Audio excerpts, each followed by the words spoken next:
Peace, Sass Squad. Welcome back to the video. In today's video, we have an interesting topic to discuss. So yesterday, I actually saw this tweet that was going around that talked about how Niantic has actually invested $300 million into the Metaverse. What is the Metaverse? Some of you may already know what it is, but let's just take a brief moment to explain. It's a combination of multiple elements of technology, including virtual reality, augmented reality, and video, where users live within a digital universe. So the idea is, it's a kind of a new platform. We've been seeing a lot of news from Mark Zuckerberg, the CEO of Facebook, that they're trying to change the name of Facebook to Meta. And there's a lot of companies that have stakes already invested in this new virtual digital realm. The tech giant formerly known as Facebook has already made significant investments in virtual reality, including the 2014 acquisition of Oculus. Meta envisions a virtual world where digital avatars connect through work,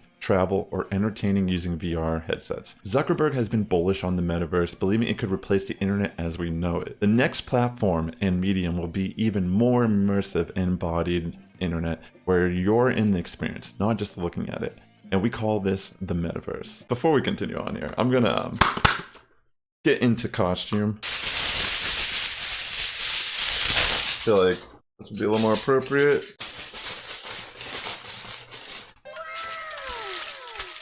Alright, now that we are well equipped for continuing on here. So again, these are things that have been in play for a while now. But why this is interesting to me, because I personally have always suspected that Niantic themselves are kind of milking the current Pokemon Go game for something in the future, whether that be this and maybe the payoff is here, or whatever, you know.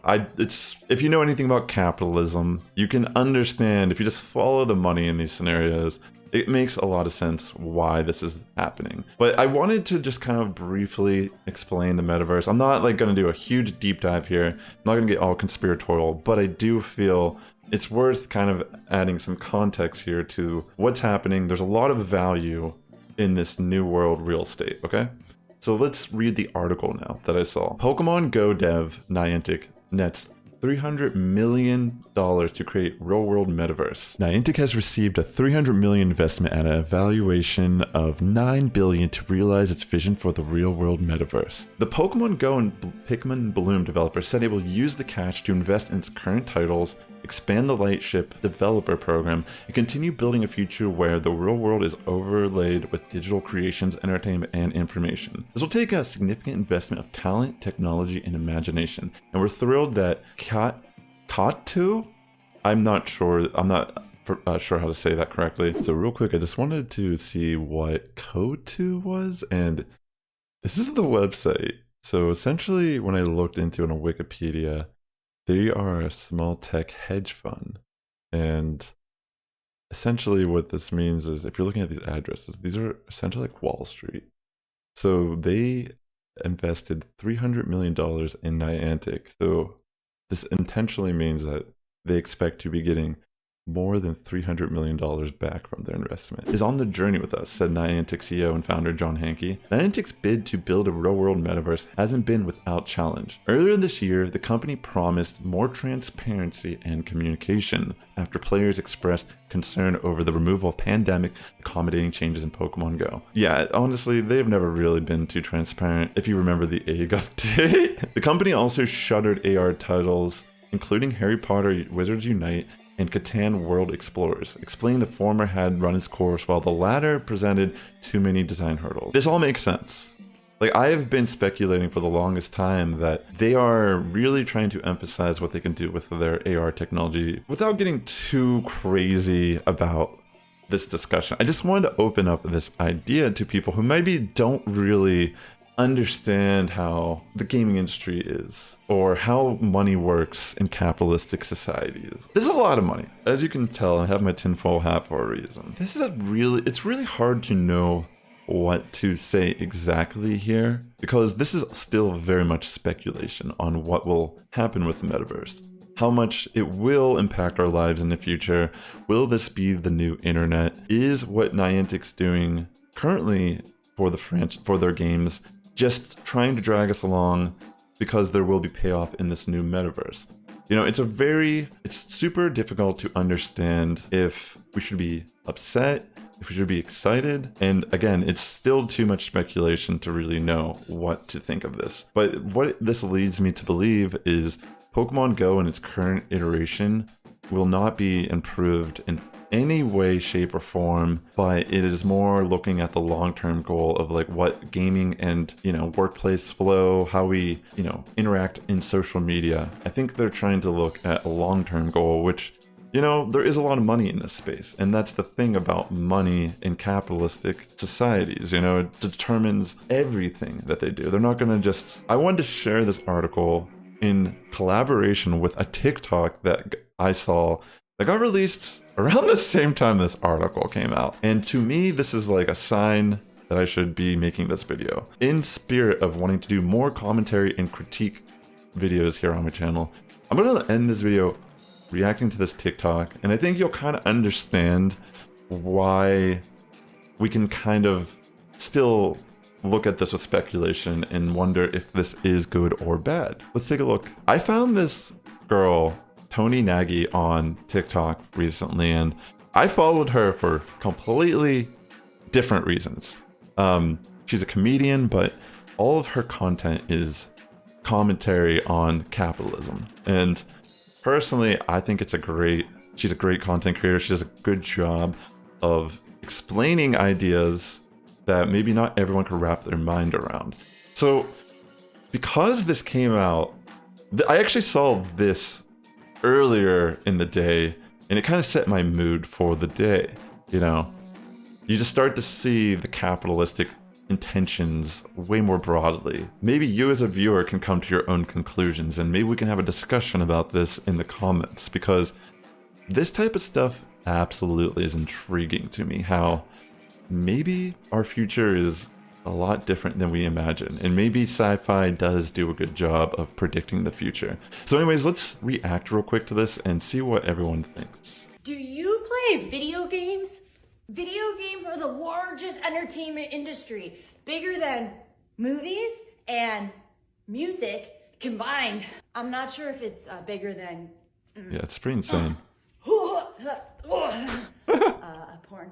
People are now buying real estate in the Metaverse. We just saw that with Niantic. Money for virtual real estate. Even Morgan Stanley is getting involved. According to them, the Metaverse is an $8 trillion addressable market, likely to become the next generation social media, gaming, and streaming platform. That's what they're speculating. So what does this all mean? I think this means that the bankers, the businessmen, the powers that be, they're going to care even less about the reality that we live in now, because they're going to manufacture a new reality that they're going to transfer us into. Oh, this reality is a hellscape because of capitalism and power structures? Well, just turn to VR to escape. In that old, yucky world, people will infect you with diseases or trample you at a concert. Go into the VR world instead. Enjoy our virtual reality festivals. I can almost smell the porta potty. It's so real. As we spend more time in the virtual world, we'll care less about this world falling apart environmentally, because the other one will be perfect and without flaws. And maybe it will be at first, because it's designed to feel like a utopia.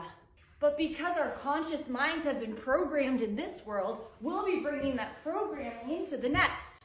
It's embedded in our hard drives. Oh, my bag. So hierarchy, corruption, power, everything that we're escaping from this reality will follow us into the next reality. Then the new virtual world will become a deluge of diarrhea.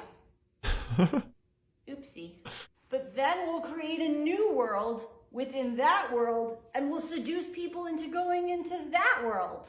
And the pattern repeats. It's crazy that she's like essentially trying to describe the simulation theory. It's actually just a VR game from another reality that we escaped from, and we're a VR game within a VR game within a VR game within a... Maybe the metaphor of the Garden of Eden is that was the last time that we embodied consciousness in real space and time.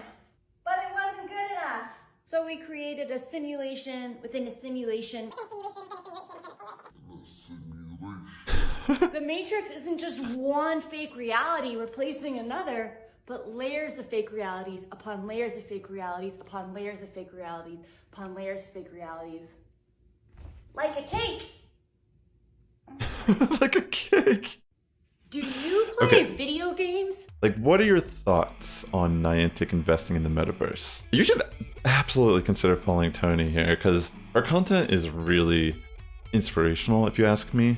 It makes me want to try better to make content that is reaching out to people and talking about topics that aren't commonly discussed. But yeah, I just wanted to try to make some content that got people to think and have a healthy discussion, because this is something that is probably inevitably going to be happening in our future. I think it'd be interesting to see what develops, and do we make our predictions correctly? Are we speculating this from the right lens? I'm very curious on your thoughts on this investment in the metaverse. Obviously, this could probably be what makes Pokemon Go a way more submersive and amazing experience, but there's a lot of layers to the current generation we live in. I mean, mental illness is on the rise, social media is something that we're still learning how it interacts with our brains and how we're wired. I mean, there's a lot to this that is just at surface level right now. So it's an interesting discussion. I would really very much be interested if you comment below, let me know what you think. There's no wrong answer here. I just wanted to try to come at an angle where, obviously I don't want to see Pokemon Go fail, but I do also recognize that the company over the last few years has absolutely been kind of sus about how they deal with things. So thank you so much for tuning into this video. If you like this kind of content, consider liking, comment, and subscribing. I'm here to have conversations with you and figure out what's going on. So thank you again. Sass Squad is getting stronger each and every day. You guys have a good morning, evening, afternoon, routine. I'll catch you in the next one.